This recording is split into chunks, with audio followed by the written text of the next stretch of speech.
Respected lawyers and viewers, it is not a magic wand that just you shake and bring a pigeon in the hand. ये जो practice है, वकालत है, ये कोई जादू की छड़ी नहीं है कि उसको हिलाया और हाथ में कबूतर आ गया। ये एक आर्ट है, और ये जो आर्ट है ये एक्सपीरियंस से आती है, और एक्सपीरियंस प्रैक्टिस करने से आता है। जितनी स्टडी करेंगे, प्रैक्टिस करेंगे, कंसंट्रेट करेंगे, उतनी अच्छी वकालत होगी और उतना वकालत में नाम होगा। तो जब भी कोई केस अगर किसी अधिवक्ता के पास, किसी एडवोकेट के पास आता है, तो जो एक्सपीरियंस्ड काउंसिल हैं, जो एडवोकेट्स हैं, वो फाइल को देखते ही वो एफआईआर 161 का, सीआरपीसी के बयान, साइट प्लान मेडिकल 164 सीआरपीसी के बयान वगैरह को देखते ही वो समझ जाते हैं। अगर वो डिफेंस की तरफ से है तो वो समझ जाते हैं कि यह केस किधर टिल्ट हो रहा है, और अगर वो प्रोसिक्यूशन की तरफ से है तो वो ये समझ जाते हैं कि ये केस आगे तक ट्रायल में कितना स्टैंड करेगा। तो ये एक्सपीरियंस की बात है। इसलिए जब भी कोई एडवोकेट अगर कोई केस वो ट्रायल करता है, और ट्रायल में जैसे जैसे ट्रायल आगे बढ़ता है, तो उसको वेट करते रहना चाहिए एविडेंस का, कि एविडेंस जो आ रही है और जो जीरा हो रही है, चाहे वो ओरल एविडेंस हो या डॉक्यूमेंट्री एविडेंस हो, क्या ये एविडेंस प्रोसिक्यूशन की तरफ टिल्ट हो रही है या डिफेंस की तरफ टिल्ट हो रही है, ये किधर जा रही है। ये एक एक्सपीरियंस्ड चालाक अधिवक्ता की ये जिम्मेदारी बनती है कि वो इस बात को जज करता रहे कि एविडेंस, जो तराजू है, जो पलड़ा है, जो स्केल है, वो किधर झुक रहा है, किधर टिल्ट कर रहा है, और ये लगातार पैनी नजर रखना चाहिए। तो जो एनालिसिस ऑफ एविडेंस है, एप्रिसिएशन ऑफ एविडेंस है, ये लगातार करते रहना चाहिए कि प्लेस ऑफ अकरेंस प्रूव्ड है या नहीं प्रूव्ड है, या प्लेस ऑफ अकरेंस शिफ्ट हुआ या नहीं हुआ, मैनर ऑफ मारपीट में कॉन्ट्राडिक्शन है या नहीं, प्रोसिक्यूशन स्टोरी रीजनेबल लॉजिकल है या नहीं, क्रेडिट वर्दी ट्रस्ट वर्दी है या नहीं, जो डिफेंस रखा जा रहा है सजेशन में वह प्रोबेबल है या नहीं। ये सारी चीजों को लगातार देखते रहना चाहिए और नजर रखना चाहिए।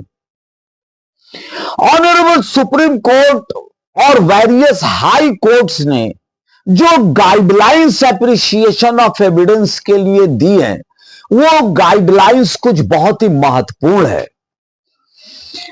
The appreciation of ocular evidence is a hard task। तो ये जो ऑक्यूलर एविडेंस है, इसका एप्रिसिएशन, ऑक्यूलर एविडेंस का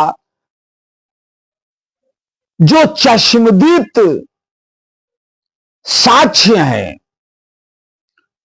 और जो साक्ष्य आ रहे हैं उनका एप्रिसिएशन, यह बहुत ही हार्ड टास्क है, यह एक कठिन काम है। देयर इज नो फिक्स्ड और straight jacket formula for appreciation of the ocular evidence.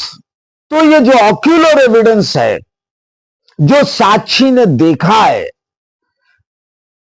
इसकी एनालिसिस, इसका एप्रिसिएशन के लिए कोई स्ट्रेट जैकेट या फिक्स्ड फार्मूला नहीं है। The judiciary evolved principles for appreciation of ocular evidence in a criminal case. तो जुडिशियरी ने जो जुडिशियल प्रोसेस है, जो प्रोसीडिंग्स है, वो ऑक्यूलर एविडेंस और गवाहों के एविडेंस को कैसे अप्रिशिएट किया जाए, कैसे उन एविडेंस की एनालिसिस किया जाए, उसके लिए जो खाका खींचा है, जो एक मोटी मोटी जो लाइन खींची है, जो प्रिंसिपल्स बनाए हैं, वो बहुत ही महत्वपूर्ण है। While appreciating the evidence of a witness, जब किसी विटनेस की एविडेंस, उसके साक्ष्य को एप्रिशिएट किया जाना है, the approach must be whether the evidence of the witness read as a whole appears to have a ring of truth। तो जब किसी गवाह के बयान की एनालिसिस होती है, एप्रिसिएशन होता है, तो यह देखना होगा कि जो उसने बयान दिया है, वो पूरे बयान में आ रिंग ऑफ ट्रूथनेस है कि नहीं, उसमें सत्यता है या नहीं। तो होल पार्ट को जज करना होगा कि उसकी पूरी गवाही को अगर एप्रिशिएट किया जाए, पढ़ा जाए, तो क्या उसमें सत्य का बोध होता है या नहीं, या ऐसा तो नहीं पढ़ने से होता है कि ये जो गवाह है ये क्रेडिट वर्दी नहीं है, ट्रस्ट वर्दी नहीं है, और ये सही बयान नहीं दे रहा है, ये जानबूझकर गलत बयान दे रहा है। तो as a whole appears to have a ring of truth, कि पूरा बयान उसके पढ़ने पर वो सत्य का एक रिंग, पूरा दायरा बन रहा है कि नहीं, एक पूरी कड़ी बन रही है कि नहीं, यह देखना होगा appreciation of evidence, analysis of evidence में। और उसकी जो गवाही है वो जगह जगह से शेकन तो नहीं है, जगह जगह से टूटी तो नहीं है। When eyewitness is examined at length, तो जब किसी चश्मदीद गवाह की जीरा होती है एट लेंथ, काफी लंबी चौड़ी उससे जीरा होती है काफी, तो it is quite possible for him to make some discrepancies. तो ये पॉसिबल है, ये संभव है कि जीरा के दौरान उसके जो बयान है उसमें विभिन्नताएं आ जाए, उनमें भिन्नता आ जाए। यह पॉसिबल है क्योंकि वो ह्यूमन बीइंग है। लेकिन कोर्ट्स को यह देखना है कि ये जो भिन्नताएं हैं, डिस्क्रिपेंसीज हैं, ये उसके पूरे बयान को तो ऐसा तो नहीं कि डिसोन कर रही है, या उसके पूरे बयान के ट्रस्ट को कम कर रही है। Minor discrepancies on trivial matters not touching the core of the case, hyper technical approach by taking sentences torn out of context here or there from the evidence, attaching importance to some technical error committed by the investigating officer, not going to the root of the matter, would not ordinarily permit rejection of the evidence as a whole।